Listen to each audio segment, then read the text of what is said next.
to this. Okay, good morning. My name is Jo Palmer and I'm the founder and managing director of pointerremote. We're a company that is passionate about supporting businesses and individuals from all over Australia, particularly in rural areas, to leverage remote work. So we support businesses to grow their team and individuals to re-enter the workforce or to upskill in remote. We also work with communities themselves to support them to attract and retain population and to increase economic development in their area.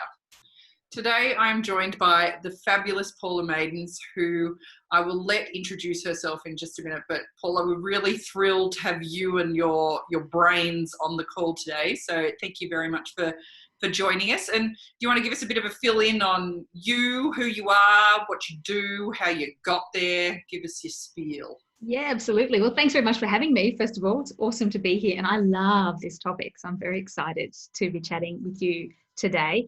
I'm a leadership coach and I specialize in the team building side of things. So helping people hire the right people and then helping them make sure those people stay and perform and actually turn into a true asset for, the business owner's business, rather than just viewing them as a cost, which leads me into my background.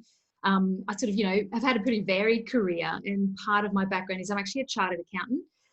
Spent a bit of time in banking, which is why I am obsessed with that whole concept of return on investment. So every dollar you spend in your business, you should have a really great expectation of what you get back. Started out in banking and doing a little bit of stuff around numbers, jumped into recruitment, spent a fair bit of time as a corporate recruiter over in London. Up until about 2010, it started consulting. So started consulting in HR and recruitment into just the small growing business space, because I decided that I wanted to stop sort of recruiting and start teaching people how to actually recruit the right people themselves, because of that, the disappointment sometimes that comes from a business owner choosing the wrong person. So, I've taken on more of that teaching and consulting and coaching role. So that's what I've been doing for the last 10 years and I absolutely love it. And difficult conversations and making them feel easy is definitely one of the things I love chatting about. Good. Well, I'm pleased. So difficult conversations. I feel like this has been one of our Ask Me Anything sessions that we've had like the most number of people register, because no one likes having difficult conversations, and this new world of working in a really different way for a lot of people, those difficult conversations can be a really challenging thing to have face to face. Doing them remotely just adds like another whole element to the whole thing. So I've got so many questions. Like, to get started, I want to kick you off with a couple of my ones. So these difficult conversations are like a tough ones to have. To set the scene for us, can you give me some examples of, say, employer to employee conversations that everyone knows what ones are challenging for them, but what are the ones that you see and that you're sort of helping, say, for the business side of things, the business owners to be having? And well, actually that can be the first part of the question. Again, I've got so many questions. Can't wait to ask you. Well, I suppose difficult conversations can be about anything. And part of what I wanted to talk about today, it's often the perception that we as the person needing to have the difficult conversation, that we're putting on the conversation that makes it feel hard. So when we say, well, what normally comes up in these difficult conversations? Well, they can be about performance or lack thereof, or actually it can be about something that's entirely personal that might be happening in your team member's life, which is for whatever reason affecting the workplace. So I suppose if we flip that from an employee's perspective, they might have to have a difficult conversation about something relating to wanting to leave, not enjoying their job, or something that's personal and that's affecting their ability to perform in the workplace, or something, I suppose, that's interpersonally happening in the workplace. A difficult conversation, gosh, there's so many that we face. The most typical ones that I see are ones around performance, when the business owner is feeling disappointed, cranky, sometimes very cranky, annoyed, pissed off about, something that is not happening, or that's happening not in the way they want it to be happening. And so that's where, I come in often and really strip it back to, well, what are the expectations that we've set for this person, and what success, how have we described success for them, and then how are they matching up to that? And usually we haven't actually described success that well, or we haven't sort of set that great an expectation because, you know, we're racing, we're busy, we're doing things on the fly, you know, total normal, small growing business stuff. And a whole bunch of assumptions have been made along the way, and it's somehow bubbled or boiled into this thing that feels quite big. Yeah. And I guess a challenge that is faced by both the business owner or the business manager leader and an employee who, when there is a remote situation to do this, that a lot of the times maybe one or both parties are not picking up on some of the telltale signs that something is brewing away. Yeah. I guess, do you think have you got sort of like a little almost list of or sort of red flag elements that a business owner should be sort of just keeping an eye out? So like difficult conversations generally happen because something hasn't been nipped in the bud earlier. Is there sort of some go-tos that you work with business owners or managers to sort of stop things almost in their track, or to slow them down, or to at least highlight them? Yeah, I think the biggest red flag is a lack of responsiveness. So if you're sending an email asking for explanation, like, hey, did you get this done? Or, hey, you know, are you available? Or asking a question. And, you know, sometimes when you hear crickets, you know, I think that's probably a very big red flag.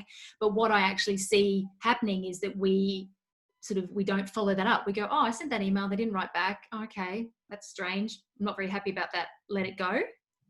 And then that happens quite a few times. Whereas actually, if there's a lack of responsiveness from the outset, then, you know, that's your first sort of, you know, indicator. It's just like, well, how come that person didn't write back? Is their email broken?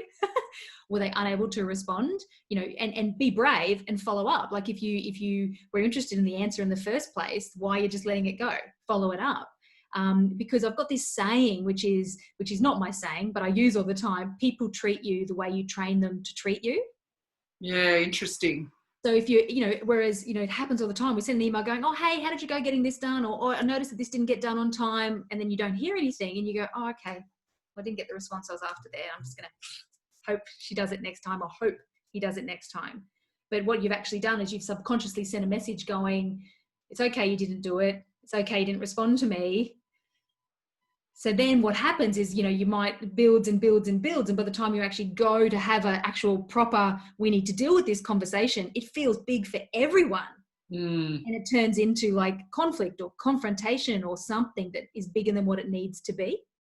So like my biggest piece of kind of advice, I guess, or, you know, what I sort of say to everybody is nip everything in the bud when you can, and try as much as possible just to normalize these conversations. So come at them with curiosity, as opposed to with a preconceived idea or emotion about what's actually gone on. Yeah. So, okay, well, going on that example that you've given as far as the non-responsiveness to an email or request or checking in on where things are at, where do you think their next steps, like obviously jumping on the phone to ensure these, that they're not sick, or they haven't like had the head in the loo the whole evening or whatever, like that duty of care thing as an employer, especially for like your remote employees to know that their actual well-being is okay. But like what sort of strategies, like, so that perfect example of the non-responsiveness to emails, have you got sort of like a strategy as far as like, okay, day one this, day two this, or should there be things to, I suppose, engage that employee in finding out what those things are? Like, are there some sort of key questions to sort of draw out that, especially if you haven't got a relationship where there could be like some personal stuff or things, like, is there some key sentences or questions and stuff? Like you've said, being curious, but any examples of things like that? Yeah, good question. I think continuing to, I think what we need to do is always be focusing on the outcome that you're looking for.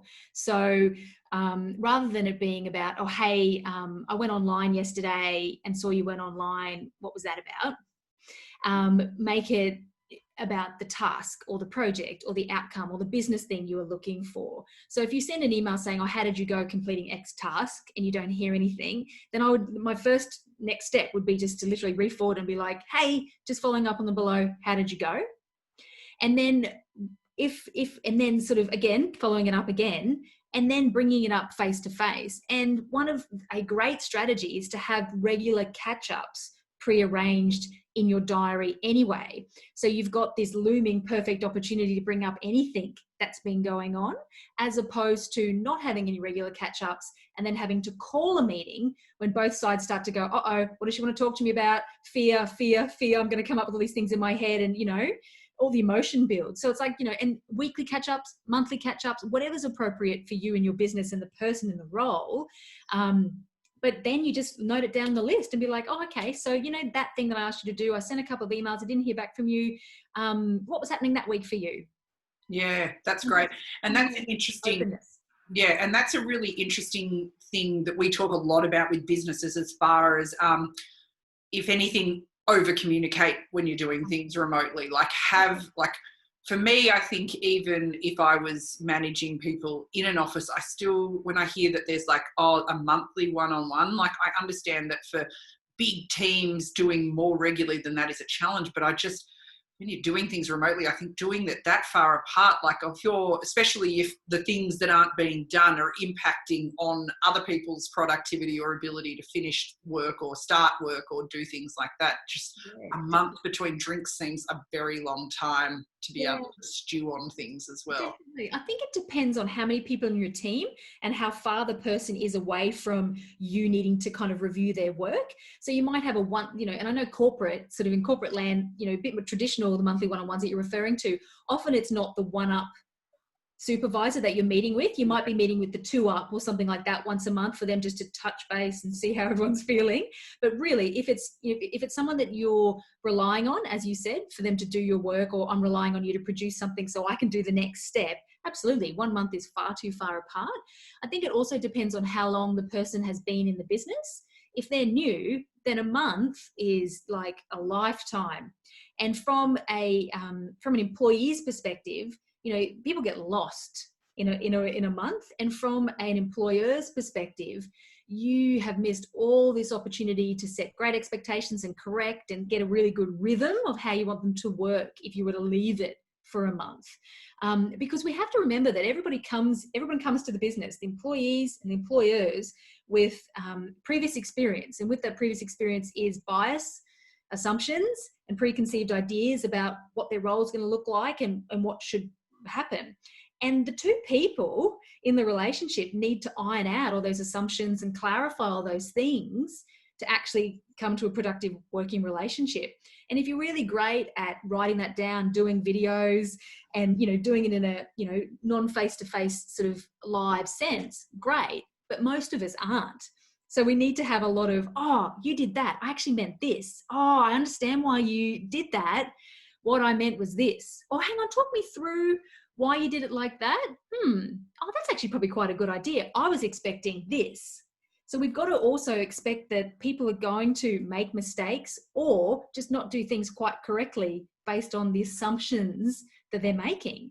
And so as the leader, it's our job just to clarify out those assumptions and put them back on track. And so if we start to think of the conversations like that, as opposed to confrontation or constructive criticism or any of those words, and just be like, oh, they're just correcting conversations. Let's just bring you back, clarify. So yeah. And especially because, like, with remote work, quite often if you're sort of setting for a lot of organizations or a lot of work where this works really well, is that it's task-based stuff. And so you're going to an outcome. And so being able to, that's a really interesting concept of going back and getting almost people to talk through how they've got to somewhere. And it's a really good way of finding new ways, more efficient ways, or absolutely. Yes, recorrecting. I like that, recorrecting things. Yeah. So, like, but for some people, I feel like some people are actually like good at this, that they're like actually quite enjoy the difficult conversations, in the fact that they like watching people squirming and like finding that sort of things. But what do you think it is in people that like doing this or who are good at doing this? What are the attributes that they've got as a leader or as a communicator that make them good at this? Yeah, I think that definitely most people don't love this, but I think that people who don't mind this know that it's a little bit of a learned skill, and they have worked out or been taught how to depersonalize it a little bit. Or the flip side is that they've been around the block so much, seen all the emotions, that nothing surprises them anymore. So there's kind of, that's the sort of the two people who I feel like are, feel more confident about these conversations. And, and I think one of the big things is that we need to think about, well, what are we actually afraid of? If we're holding back from having these conversations, often we're afraid of being mean. Often we're afraid of being perceived as being mean, or and if we have really great assumptions, or we're coming at it from that place of curiosity, and perhaps you've misinterpreted something, then that's actually not about being mean, it's about job performance. People are afraid of the emotions that might come forward, and so then if we sort of go, well, what's going to happen? Someone might cry, they might yell, they might stomp around, and then if you as the leader can be okay with those and just think, well, in advance, what am I going to do if he cries, she cries? What am I going to do if he yells? What am I going to do if he starts swearing? And then you sort of sit with that and go, actually, I'm just going to handle it like this. And that's planning and preparation. Then suddenly these conversations don't need to be as scary, because then they just become part of our function as the leader.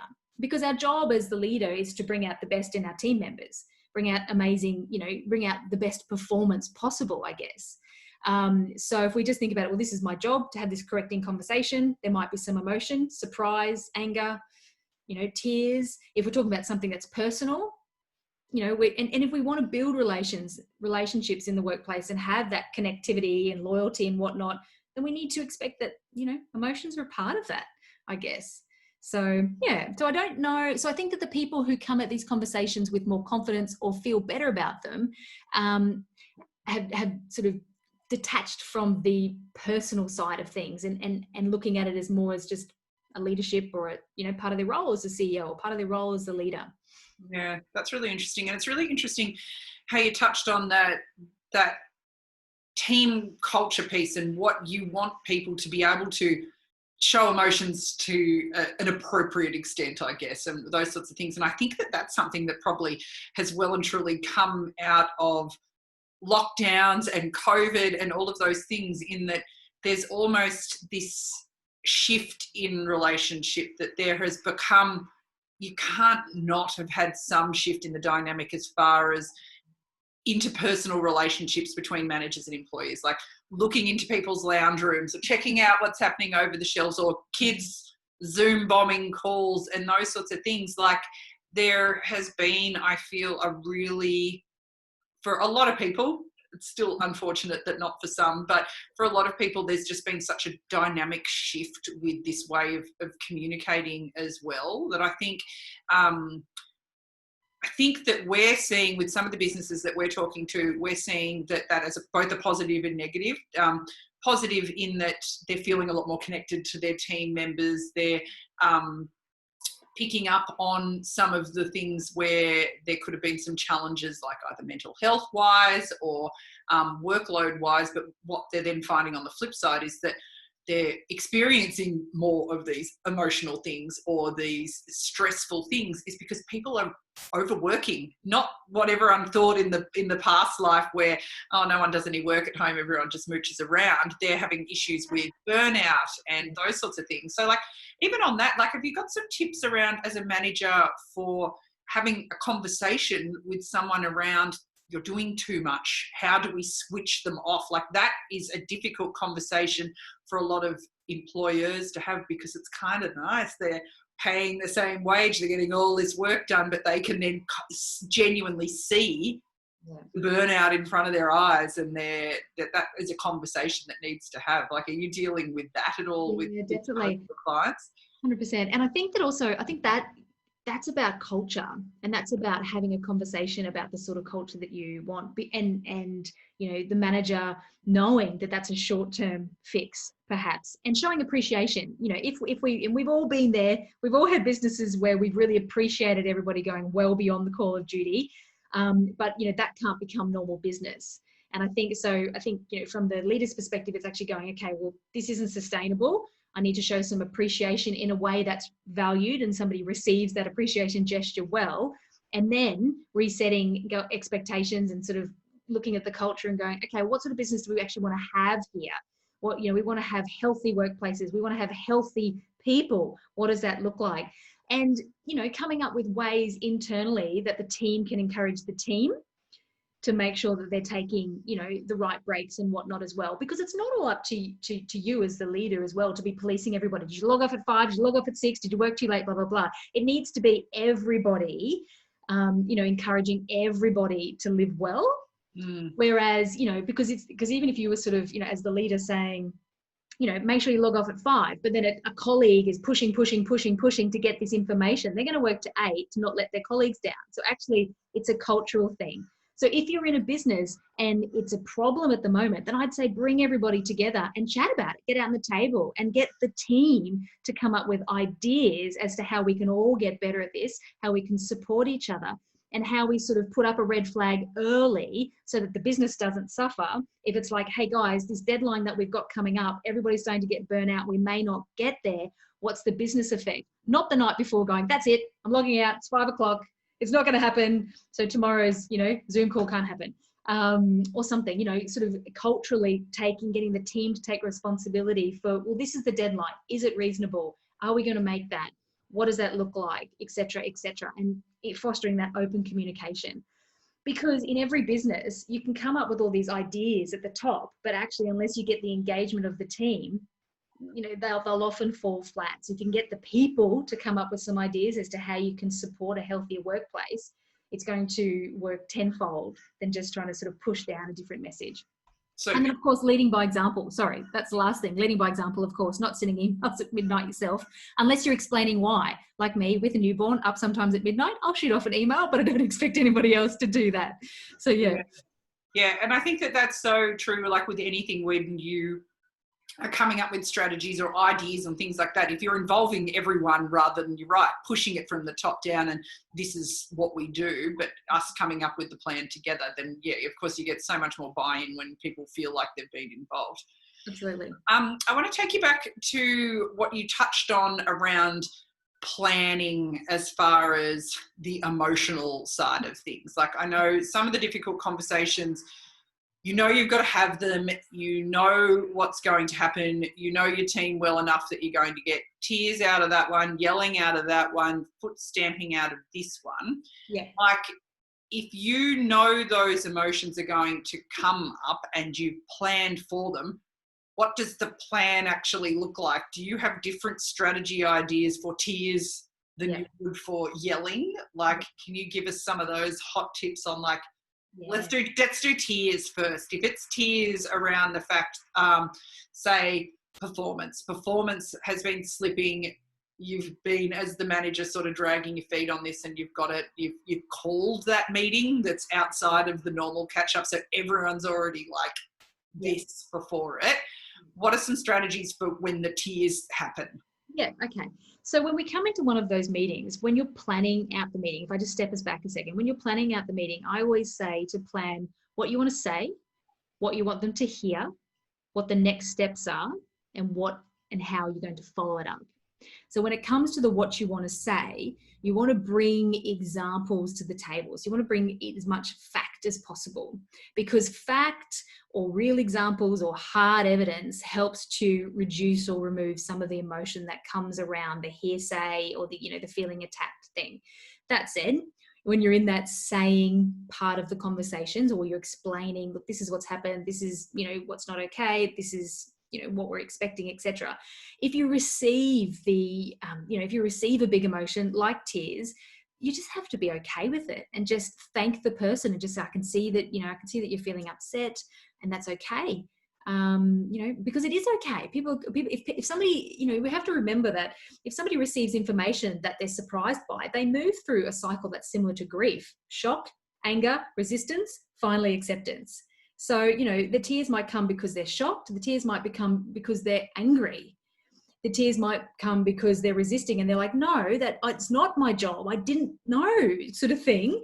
But eventually, they'll move through to acceptance, because it's like, well, and if we keep coming back to this is what the business requires, this is what we're looking for, this is what we need, we can help move them through those feelings as well. Well, I suppose what should you not do? You shouldn't stop the meeting because somebody's crying. You shouldn't, or somebody is yelling, you shouldn't yell back.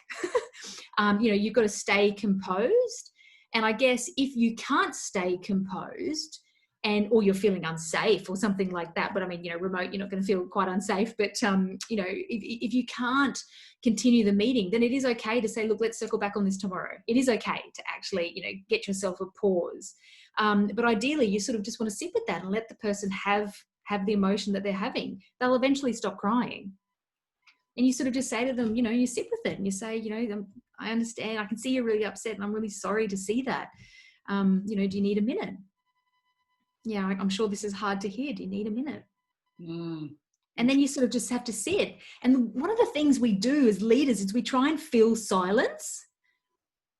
And it's so hard to be quiet, isn't it? So sometimes we just have to practice and be like, what am I going to say if she cries? I'm going to say these words, write it down. And when it happens, be like, I can see you're upset and I'm so sorry. I'm so sorry this has upset you this much. It's a really important thing that I need to talk to you about. So if you want to take a minute, please feel free. I can see that this is stressful for you. And then we just sit there.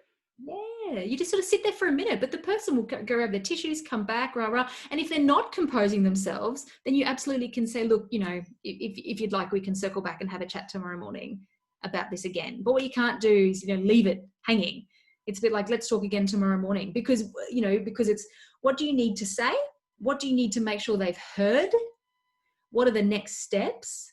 And then how are you going to follow up the situation? So if you get stuck at that saying bit due to emotions, then you need to come back and pick it up again. But ideally, you just sit with it, let the emotions move and keep going. Typically, if you can move through the emotions with somebody, you'll have a much better, stronger relationship on the back of it. It doesn't happen that much, I guess, in my experience anymore, that somebody gets really angry or inappropriate. They might get a little bit snippy, a little bit, a bit sort of, short with you and be like, what? But again, that's that surprise and shock coming up, isn't it? In which case, if you keep going, let me get you through some examples. Let me show you. What did you think? Why did you think that was the right thing to do? Okay, let's just go through and re-clarify that and reset some expectations. Then you can help move them through that emotion. Interesting. Oh my gosh. Yes. Yeah. And like, as far as the reducing like these conversations, like obviously you don't want to be having these very regularly, and you don't want them to be getting to the point where people are crying and needing to take time out to get tissues, or they're stamping or they're swearing at you. Totally. Like, how do we avoid them in the first place, other than that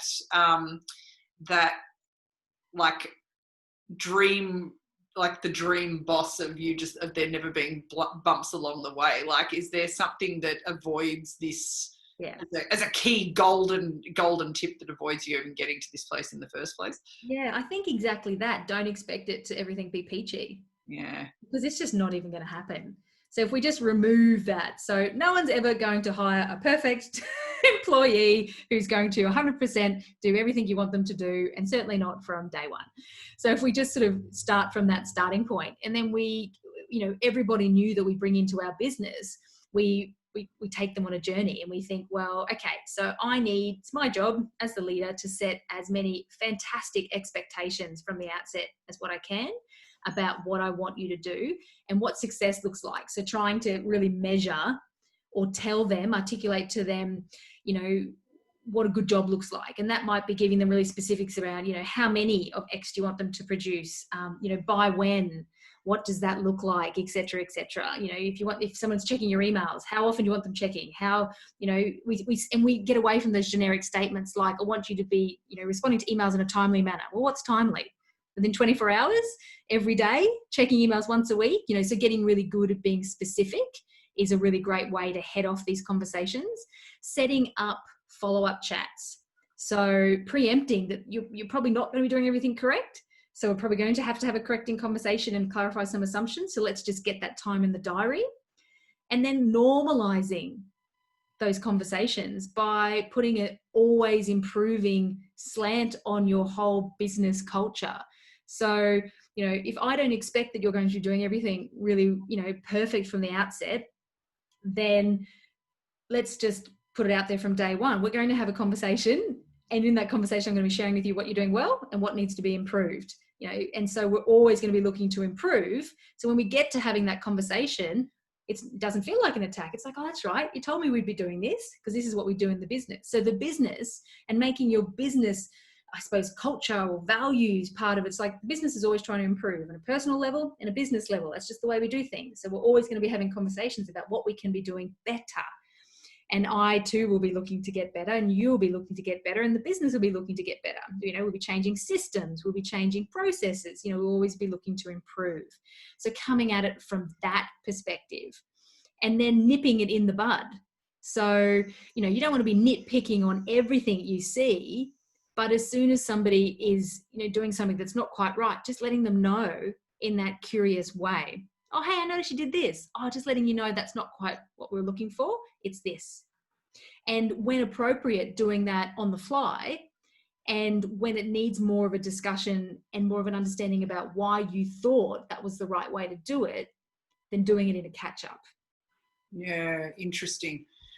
Well, I guess that sort of what you just touched on there, I suppose, is a bit of a segue into flipping it in the other direction of when you're finding that you're the employee and you're like feeling that need that managing up needs to happen, or that you need to be having the difficult conversations. Like you touched on maybe that you're resigning, but with something that like, okay, you're not wanting to have, that's a difficult conversation. Sorry, I got another job.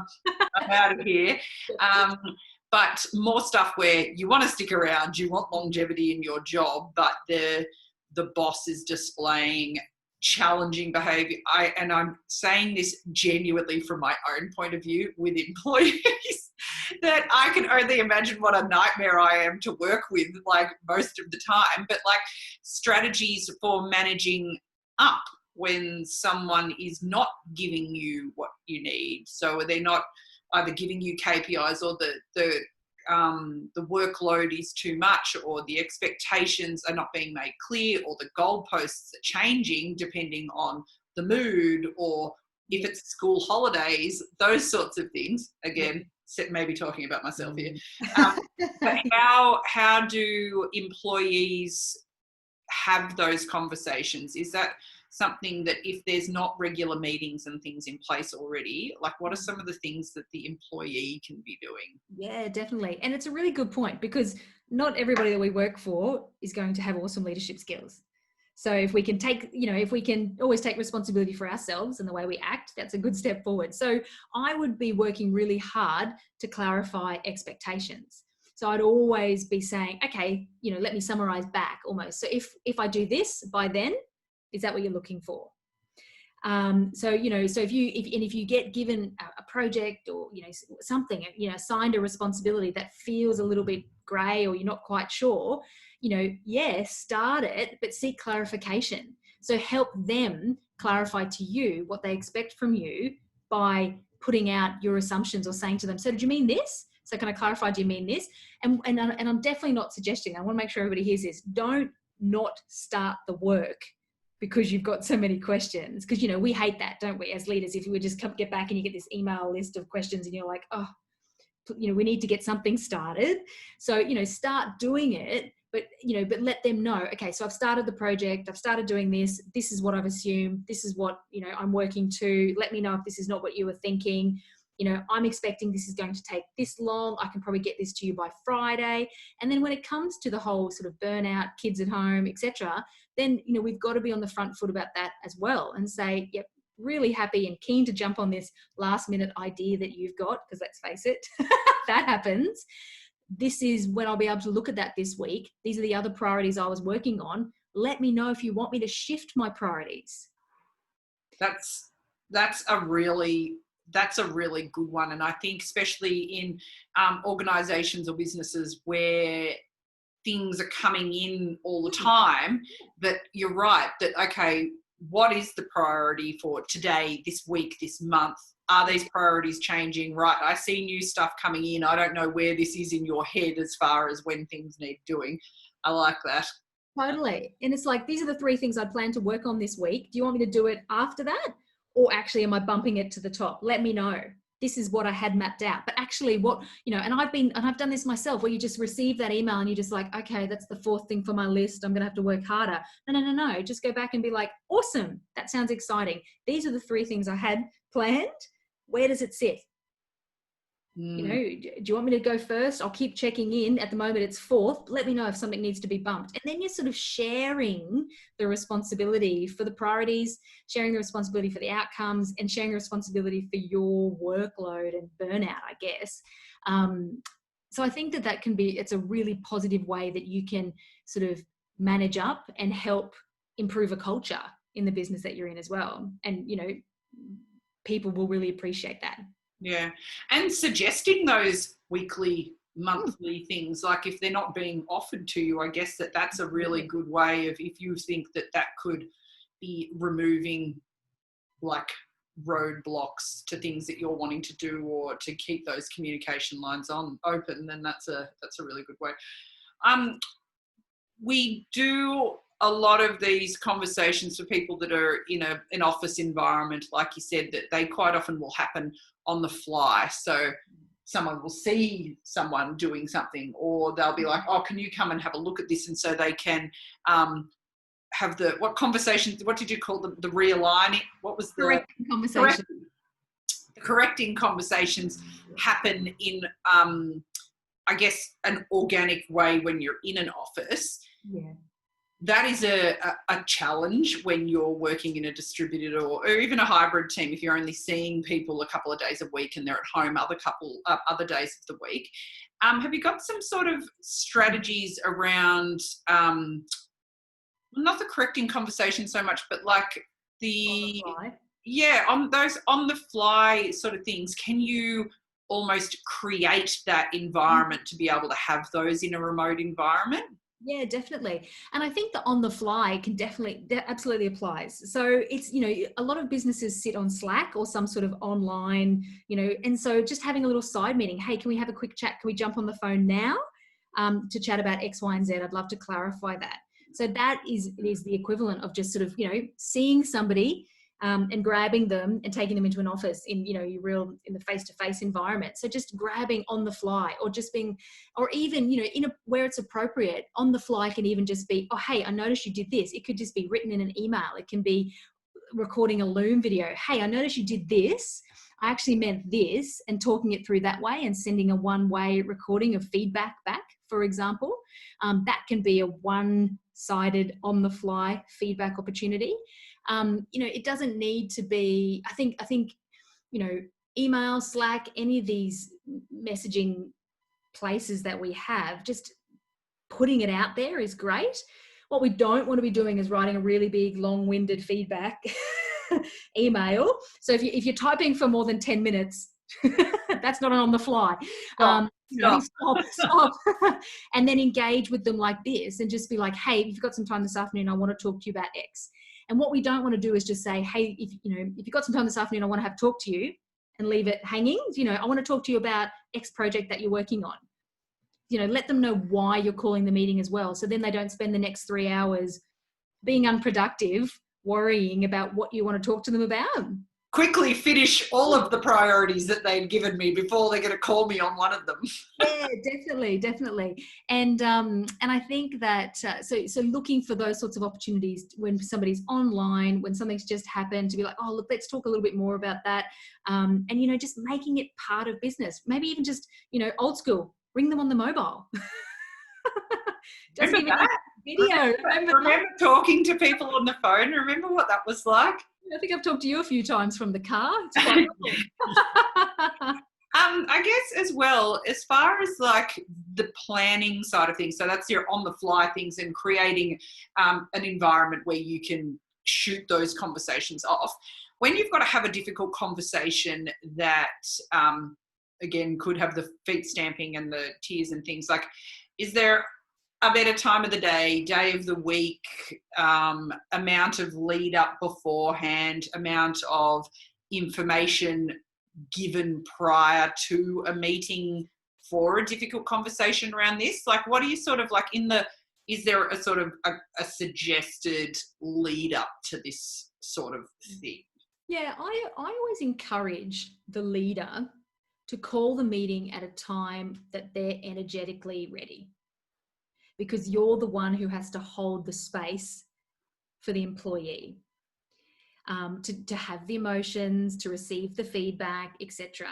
So you need to call a meeting when you've had time to prepare, to gather examples, and to really sit with yourself and separate, well, how am I feeling about this, and actually what's functionally not happening.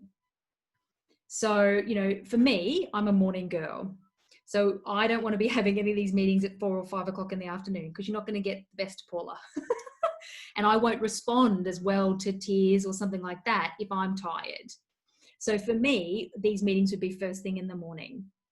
So that would be what I would be choosing energetically. Now, I know that this probably isn't taking into account the employee's best energetic time, but I truly believe that the energy and the control needs to be held by the employer to actually handle it with grace and to look after the employee through it. So I think that don't have the conversation until you have real examples and something that you can talk about that links to business performance or business outcomes. You don't want to be just having a conversation about how you feel or what you think or what you've heard, etc. It needs to be linked to, because a performance conversation is exactly that. How is it affecting somebody's performance in the business? What should their performance in the business be? What is it now? Get an example, talk about the gap. So I guess, like, how much of that detail do you give the employee prior to? Because I'm thinking, like, if you happen to be pinging it like 9 a.m. on Mondays, that's great for you, but you've told your employee at 2 o'clock on a Thursday afternoon, and they've had to marinate on it for all of Friday and then the weekend because they've got this meeting at 9 o'clock in the morning on Monday. Yeah. How sort of much detail or things do you recommend giving? Any? Like, are you saying we're talking about your performance on Monday at 9 a.m.? Yeah, it probably depends on what stage of the performance conversation you're at. If you're coming at this conversation with some natural curiosity and just having a correcting conversation, then I probably wouldn't call a meeting on a Thursday for a Monday morning. I just probably do more something like, hey, I'm really keen to catch up with you regularly and chat about what's working well and where we can improve. Let's do that on a Thursday at 9 or Mondays at 9. Does that suit you? And then give them some information, like what we're going to do in the meeting is talk about what you're doing really well, what could be better, and just what sort of training is needed. Feel free to come up with some examples yourself, and come at it like that. If it's the conversation they're a little bit further down the track from that, and you're actually pushing a little bit more towards performance management, performance managing a person potentially out of the business, then it absolutely needs more structure around it. And you're starting to move more into what is the employee's rights, what sort of is the law that you need to abide by here. You need to make sure it's fair for both sides. The person needs to be able to come armed with, ready and armed and whatnot. So that's a different situation, I guess. But what we're probably looking at is trying to head that off. I think most of the time people know if they're not performing, and they know if they're not doing something well. So don't let them percolate unless you're trying to get them percolating on purpose, which I'd probably question. Yeah. I'd question. Maybe some navel gazing on your management skills and strategies if you're wanting them to marinate over the weekend. For 4 days. What's that? Thursday to Monday. That's too long. Don't do that. So to round it out, I think, what would be your top 3, so for a manager, yep, your top 3 do's and your top 3 don'ts for a difficult conversation? Okay, so I scribbled down some do's and don'ts before. So do have them. Do normalize them through preempting them, through making them part of your culture, through talking about them at the recruitment and the induction stage. Like, we're going to be having regular conversations. We're going to talk about how you can be doing things better. This is just what we do. So do normalize them. Do introduce them early, the concept. Do prepare. Don't wing this. Just like I say, don't wing interviews, prepare. Like, you know, this is potentially one of your most important conversations you can ever have with a team member. And the way you handle it and the outcome can really influence that person's ability to help you grow your business, make more profit. Take it seriously. Prepare. True. And again, on the flip side, if you're not prepared and things do not go how you can end up in really serious hot water when it comes to the legalities. And like I said, like if you don't, as the manager, handle this properly, like there can actually be some pretty crazy. That's right. And, you know, and probably if I can throw in a fourth know your legal responsibilities as well. Like, you know what, you know, what's considered fair, what you're required to do as well. Like, you know, be and work within the right parameters. You know, we always need to come at these conversations wanting to be fair, but we're also legally obliged to be fair as well. So, you know what's required of you legally. And so, don't try and wing it, because what you'll do is you'll just walk away going, oh, I forgot to say that really important thing, and that would have made that awesome point, and forgot to give her that awesome example. And, you know, you haven't actually helped them as much as you could have either. So be prepared with what you need to share and say, and, you know, come at it with the best positive energy you can and give it your all. Yeah. Okay. So that's one of your don'ts then. What? Don't wing it. Don't write a really long email. Don't, you know, so I've said before, you know, give some on the fly, one-sided feedback through Loom videos and things like that. But, you know, don't rant in a one-sided way, whether that's email, whether that's a video, whether that's leaving a voicemail, whatever. Don't one-sided long something. So, you know, save that for a two-sided conversation. The preference, and the bigger, you know, the more difficult and the bigger the conversation, the more it should definitely be two-sided. So you can pause and listen and ask and get curious, and because a relationship, two people there. So don't write a big long one-sided email. Don't do anything when you're feeling emotional. Don't prepare for the meeting. Don't have the meeting. You know, park and check in with your own emotions and whatever you need to do to wash away whatever's happened. You know, if you've just had a big fight with your partner at home and you're about to get on a Zoom call to have this meeting that, you know, is going to be big, you've got to wash your energy, whatever that is, dance it off or watch a funny video or something, you know, don't bring that in. So check your own energy. And don't tell everybody else about the problem before you tell the person. Because for some reason we find it so much easier to tell our partners and the team members who's worked with us for years and blah, blah, blah, and tell everybody else and before we tell them. So it's like, just from a respect perspective, just lean in. Yeah. Talk to the person. Okay, my one last question is, can I just get someone else to do this? No. And I think that, you know, I'd love to say yes. And I have definitely been in situations where I've been asked to have this conversation for somebody. And all I'll do is have it with them and support them to have it. And the reason that is my strong belief is because you're their leader and you've got to take responsibility for that. Your role is to bring out the best in them, to manage their performance. You probably were probably you made the hiring decision in the first place. So you've got to own the relationship that you have with the person, and you have to just muddle your way through it. Plan and prepare as best as you can, but also just remember you're human and it's not going to be perfect. And you might, you know, if you cry, that's okay, because you're allowed to have emotions too. You know, if you get cross, that's okay. Just, you know, acknowledge it and be like, I'm sorry, I'm getting cranky. I can feel I'm getting frustrated too. You know, let's, you know, just know that you're not going to be perfect as well. And truly look at it like it's a two-sided relationship. So no, you can't pass it off to somebody else because nobody else holds that role in that relationship other than you. So sorry, that may not have been the answer you're after. It's not the answer, no. But I guess on that, like, do you, how do you feel about having a associate or a mentor or a coach or something in there with you as the leader having a conversation? Do you think it's fair to have a 2 against 1 thing, or can you prep, or would you recommend prepping the employee to say, well, look, so-and-so will be joining us for this meeting, like, do you want to, like, is that, Yeah. is that?